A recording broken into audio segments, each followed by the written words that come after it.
Une nuit étrange descend sur Ouagadougou, plus lourde qu'un silence avant la tempête. Les ruelles, jadis pleines de champs et de vendeurs, sont maintenant gardées par des patrouilles dont le pas rythme l'inquiétude. Pourquoi ce calme soudain? Parce que dans les coulisses des chancelleries occidentales, un projet s'écrit, celui qui viserait à renverser Ibrahim Traoré, le capitaine qui osa dire non au maître d'hier. Sous cette accalmie, chaque souffle devient présage, chaque ombre, promesse d'orage. Ce soir, le destin du Burkina Faso semble suspendu entre deux souffles, celui de la peur et celui de la dignité.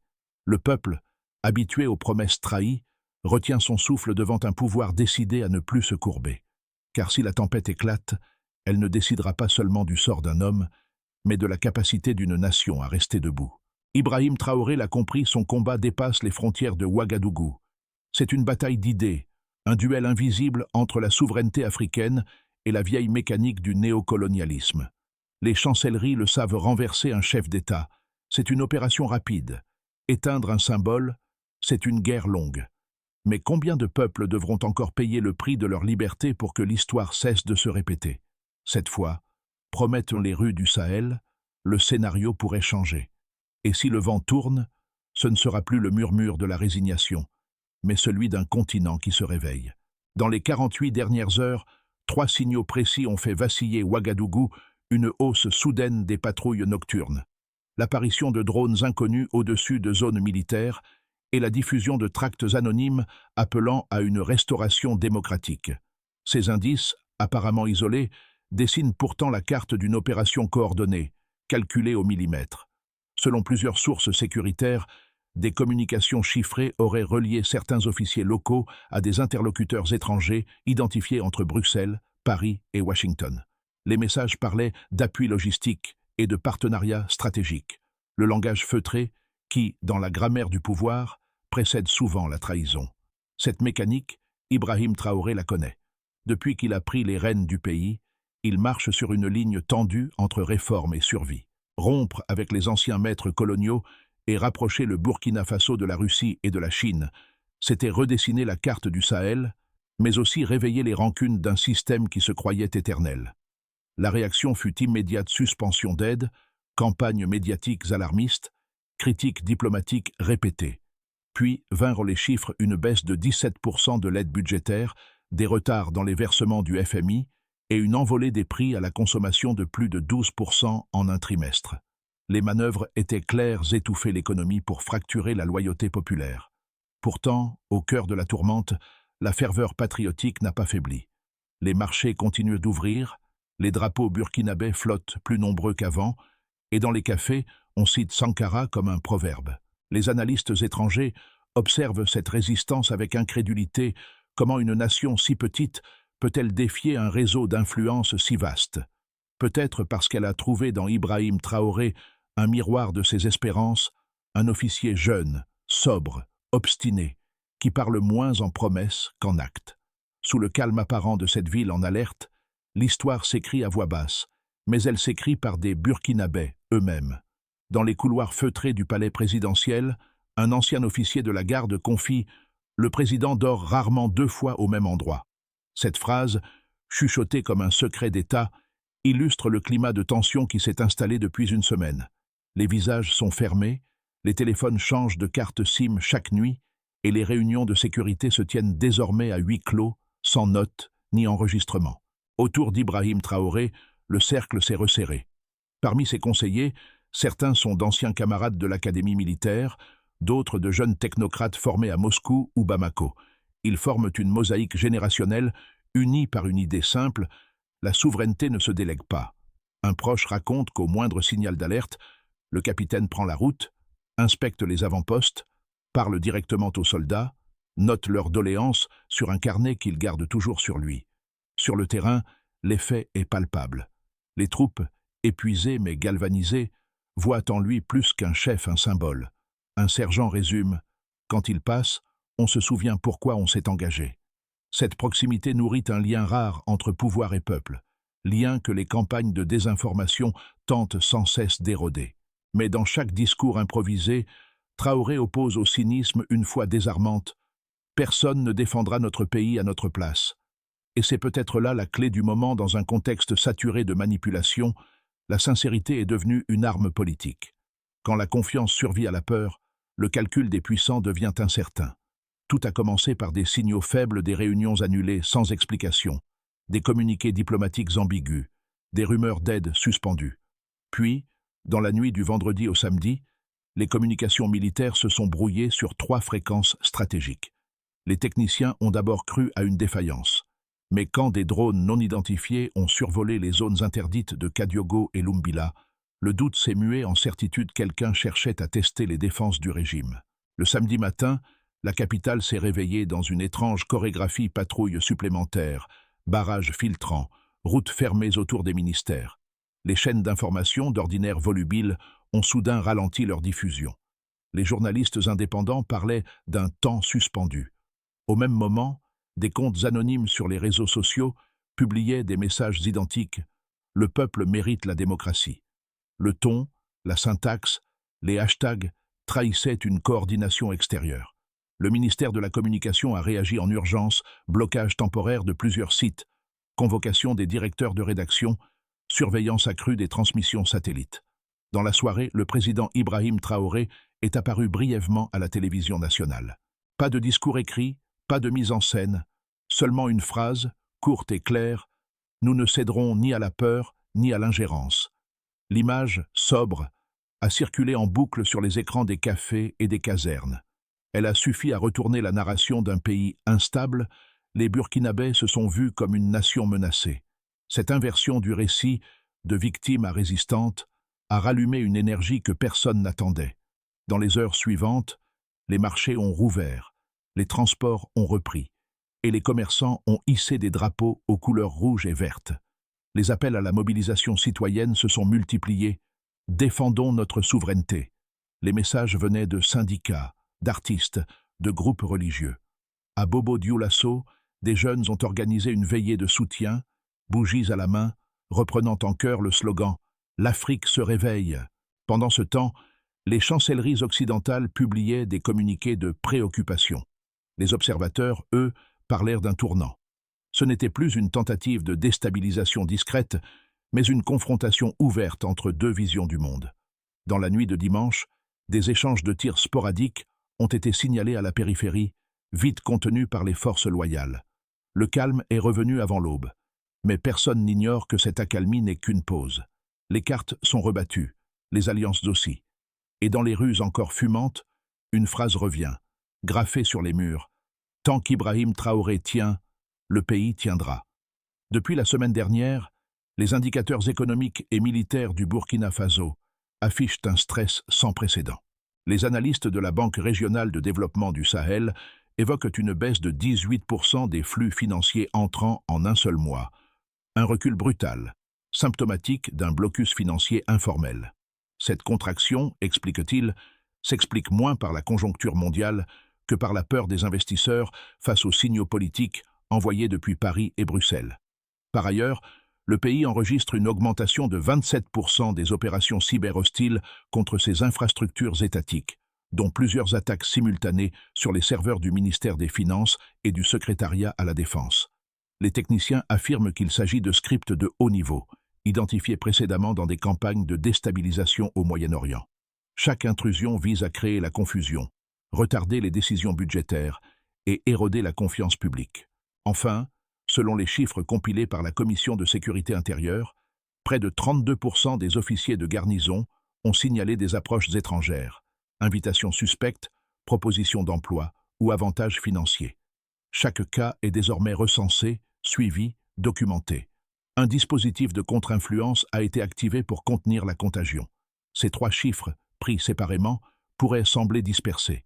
Mais alignés, ils tracent une trajectoire cohérente, celle d'une guerre silencieuse menée par l'économie, le numérique et la psychologie. Ibrahim Traoré en a tiré une conclusion simple: la stabilité ne se décrète pas, elle se mesure. Son état-major a ainsi mis en place un tableau de bord en temps réel, croisant données financières, flux d'informations et morale des troupes. Chaque matin, un rapport synthétique lui est remis. Chaque soir, les ajustements sont décidés sans passer par les canaux diplomatiques classiques. Cette gestion à vue, inspirée des pratiques russes de résilience, a permis de réduire de 12% les retards logistiques sur les convois stratégiques en seulement 10 jours. Sur le terrain, la discipline se renforce. Les commandants reçoivent désormais des objectifs chiffrés, sécuriser 15 postes par semaine, contrôler 200 km de route par mois, recruter 500 volontaires civils d'ici la fin du trimestre. Chaque indicateur devient un levier de motivation collective. Et derrière ces chiffres, une idée s'installe, la souveraineté se quantifie autant qu'elle se ressent. Pour les observateurs étrangers, cette rigueur surprend. Elle contredit l'image d'un pouvoir improvisé et révèle une planification méthodique. Mais pour le Burkina Faso, c'est une nécessité vitale survivre dans un environnement où la pression s'exprime en pourcentage et en secondes. Les nombres, cette fois, ne sont pas abstraits. Ils sont la preuve d'une résistance organisée. Et dans la froideur des tableaux Excel, la signature invisible d'un capitaine devenu stratège. Une première lecture, soutenue par plusieurs chancelleries occidentales, affirme que le Burkina Faso s'isole dangereusement, qu'en rompant avec ses anciens partenaires, il condamne son économie et compromet sa sécurité. Pour ces diplomates, l'équation est simple sans coopération, pas d'investissement. Sans investissement, pas de stabilité. Les flux d'aide, les programmes de formation, les échanges commerciaux, tout reposerait, selon eux, sur la confiance internationale. Et cette confiance, disent-ils, se mérite. Face à ce discours, une autre voix monte du terrain, plus grave, plus rugueuse, celle des officiers, des enseignants, des cultivateurs. Ils rappellent que cette confiance s'est souvent traduite par une dépendance structurelle. Les statistiques le prouvent entre 2010 et 2020. Plus de 65% des projets financés par des institutions extérieures n'ont pas atteint leurs objectifs initiaux. Les experts burkinabés y voient la trace d'un système où les priorités locales sont écrasées par les calendriers diplomatiques. Autrement dit, l'aide n'a pas toujours aidé. Le débat se tend lorsqu'on aborde la question militaire. Les détracteurs du régime dénoncent un rapprochement risqué avec Moscou et Niamey. Les partisans rétorquent qu'il s'agit d'un simple rééquilibrage stratégique. Le Sahel, rappelle-t-il, n'est pas un désert vide, mais un corridor vital, où se croisent des puissances concurrentes. Choisir ses alliés n'est pas un caprice, c'est une mesure de survie. Et les résultats parlent en 4 mois. La sécurisation des axes miniers a progressé de 22%, tandis que les incidents frontaliers ont chuté de 17%. Ibrahim Traoré, dans ses interventions, refuse le ton idéologique. Il évoque des modèles d'efficacité plutôt que des blocs d'alliance. Sa ligne est claire, si un partenariat renforce la souveraineté, il reste, s'il l'érode, il part. C'est une position pragmatique, presque mathématique, qui déconcerte ceux habitués à un leadership africain sous tutelle. Ainsi, derrière la rhétorique des deux camps, une vérité s'impose, le conflit n'oppose pas l'Est à l'Ouest, mais la dépendance à la dignité. La tempête change de visage. Ce n'est plus seulement une bataille d'influence, mais une lutte pour la mémoire. Depuis quelques jours, les graffitis sur les murs de Ouagadougou ont remplacé les slogans diplomatiques « Nous n'oublions pas Sankara ». Cette réappropriation symbolique effraie ceux qui misaient sur l'usure psychologique du peuple. Là où l'angoisse devait s'installer, c'est la fierté qui revient. Ibrahim Traoré a compris cette inversion. Plutôt que de répondre aux accusations, il laisse les faits parler: distribution accélérée de vivres, visites surprises dans les garnisons, suspension de contrats miniers étrangers non conformes. 3 gestes simples, mais lourds de sens, montrer que le pouvoir n'est pas en fuite, qu'il gouverne encore, qu'il agit au nom des siens. Dans le langage des crises, c'est une rupture de séquence. Le récit d'un dirigeant assiégé devient celui d'un peuple assiégeant le mensonge. Dans les quartiers populaires de Ouagadougou, la résilience s'organise. Les associations de quartiers collectent des vivres, les femmes des marchés offrent du mil et du riz aux soldats de passage. Le geste est ancien, presque rituel, mais il prend aujourd'hui une signification politique: défendre le pays, avec ce qu'on a.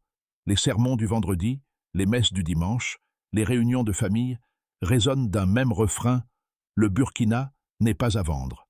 Cette cohésion sociale, rare en temps de tension, transforme la peur en devoir civique. À Bruxelles, les mots préoccupation et transition démocratique reviennent dans chaque communiqué. Mais à Bamako et Niamey, la réaction est inverse. On parle de solidarité, de défense mutuelle. L'Alliance des États du Sahel, fondée il y a à peine un an, active sa clause de consultation militaire. des officiers maliens et nigériens arrivent discrètement à Ouagadougou pour coordonner des exercices conjoints. L'Afrique, pour une fois, réagit comme un bloc et non comme un archipel. Cette unité nouvelle dérange, car elle remet en cause des décennies de hiérarchie diplomatique. Les sanctions officieuses pèsent déjà baisse des réserves en devises, retard dans les importations, raréfaction des pièces mécaniques. Pourtant, la débrouille locale compense. Des ateliers de mécanique improvisés surgissent. Les mines d'or artisanales reprennent vie. Les circuits d'échange avec le Niger et le Mali s'intensifient. La créativité populaire devient bouclier économique. Le ministère du Commerce annonce un programme de production souveraine visant à réduire de 25% les importations de biens essentiels d'ici 6 mois. Un pari audacieux, mais nécessaire pour tenir tête à la pression extérieure. Sur les réseaux africains, l'image d'Ibrahim Traoré se propage comme un étendard. Des vidéos de ses discours sous la pluie cumulent des millions de vues. Les hashtags « Afrique souveraine » et « Djereni Burkina résiste » deviennent des cris de ralliement. À Accra, à Dakar, à Douala, des jeunes défilent avec son portrait, non pas comme celui d'un chef d'État, mais d'un principe, l'insoumission. Cette propagation d'une idée, l'Afrique qui s'appartient, est la conséquence la plus imprévisible de la crise. Elle échappe aux calculs géopolitiques, se glisse dans les consciences, contamine les imaginaires. Et quand les diplomates occidentaux parlent de risque d'instabilité régionale, les observateurs africains sourient. Oui, l'instabilité existe, mais pour les anciens maîtres. Car pour la première fois depuis des décennies, les lignes de force s'inversent. Ce ne sont plus les peuples qui craignent l'isolement, ce sont les puissances qui redoutent leur réveil. Et au centre de ce basculement, Ibrahim Traoré devient non seulement un dirigeant, mais un précédent. Le Burkina Faso parvient à maintenir le cap sans effondrement économique ni rupture politique majeure. Les pressions extérieures persistent, mais la cohésion nationale absorbe les chocs. L'armée consolide ses positions, la production locale augmente légèrement, et les flux commerciaux se réorientent vers le Mali, le Niger et la Guinée. Dans ce contexte, le pays devient un laboratoire discret d'autonomie africaine, observé de près mais encore isolé diplomatiquement. La tension reste contenue, la fatigue s'installe, mais le modèle survit. Si les alliances régionales tiennent, un renversement symbolique pourrait s'amorcer. Le discours d'Ibrahim Traoré inspire des réformes politiques concertées dans plusieurs capitales africaines, accélérant la mise en place d'un bloc Sahel-Golfe de Guinée. Les échanges interafricains augmentent de 40% en un an.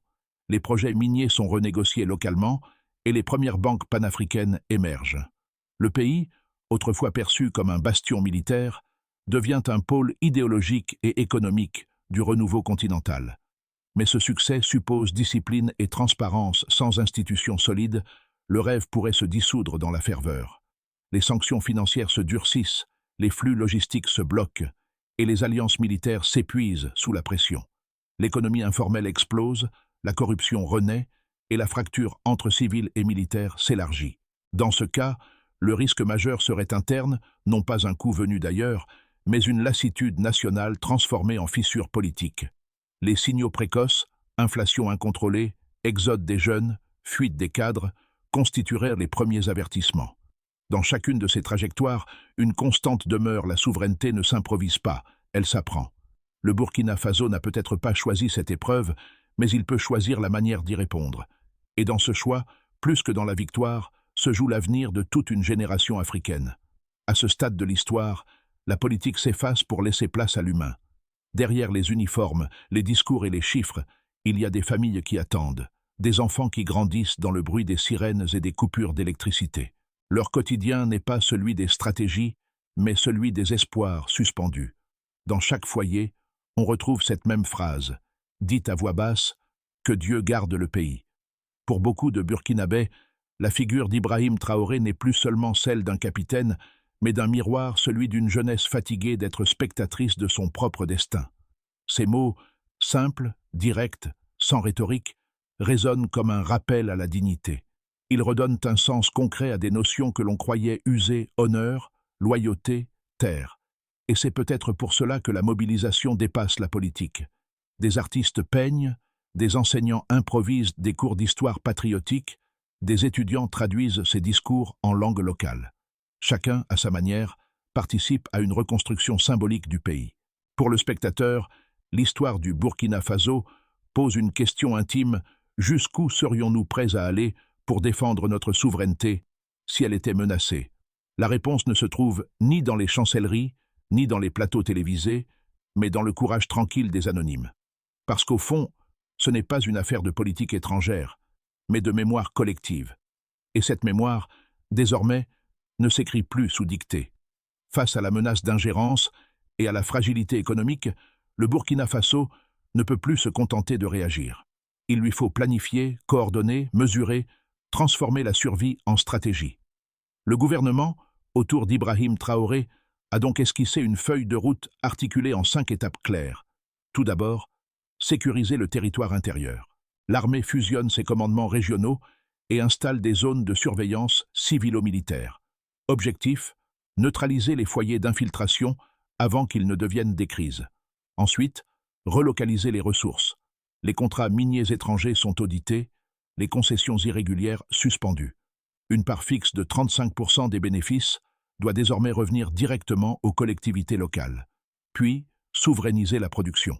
L'État finance des coopératives agro-industrielles destinées à remplacer 20% des importations alimentaires d'ici 12 mois. Cette politique, modeste en apparence, pourrait créer plus de 50 000 emplois ruraux. Par ailleurs, reconstruire la diplomatie. Les alliances du Sahel servent de base à une nouvelle charte commune sur la non-ingérence et la défense collective. Les ambassadeurs sont mandatés pour nouer des partenariats économiques avec des pays d'Asie, d'Amérique latine et d'Europe de l'Est. Enfin, restaurer la confiance civique. Un programme d'éducation nationale intitulé « Notre destin, notre devoir » vise à renforcer la conscience historique et le sens du bien commun. Ces 5 chantiers ne promettent pas des miracles, mais une direction. Et dans un pays où chaque avancée coûte du courage, tracer une route claire est déjà une victoire. Dans la cour d'un poste avancé, un jeune sergent relit son carnet froissé. C'est le même carnet dont parlait l'un des proches d'Ibrahim Traoré, celui où le capitaine note chaque doléance, chaque promesse faite aux soldats. Sous la lampe à pétrole, il relit une phrase simple. Le courage, c'est rester debout quand tout vacille. Il sourit, puis range le carnet contre son cœur avant de reprendre son tour de garde. Cette scène anodine résume ce que les discours ne peuvent dire. La souveraineté n'est pas une théorie, mais une discipline quotidienne, une fidélité silencieuse. Les réformes, les alliances, les chiffres n'ont de sens que s'ils protègent cette étincelle. Dans les nuits calmes de Ouagadougou, c'est cette lueur qui persiste, celle d'un peuple décidé à ne plus confondre obéissance et paix. Et si le vent tourne encore, le capitaine le sait, la route ne sera jamais droite. Mais tant qu'un soldat tiendra sa promesse, tant qu'un peuple croira en son nom, la défaite restera impossible. Un carnet, un serment, un pays debout. Le jour se lève sur Ouagadougou, sans éclat ni clairon, mais avec une clarté nouvelle. Les rues reprennent leur rythme. Les visages portent la fatigue mêlée d'une étrange fierté. Ce n'est pas la fin d'une crise, mais peut-être le début d'une conscience. Parce que ce qui se joue ici dépasse les frontières du Burkina Faso, c'est la redéfinition du mot « liberté » à l'échelle du continent. Les peuples du Sahel se regardent autrement, comme des miroirs reliés par la même lumière. Les mots d'Ibrahim Traoré, « Aucun destin africain ne doit se décider ailleurs », résonnent désormais au-delà des frontières. Et dans chaque pays où l'on croyait la résignation installée, un souffle discret renaît. La souveraineté n'est plus un slogan, mais une conversation collective.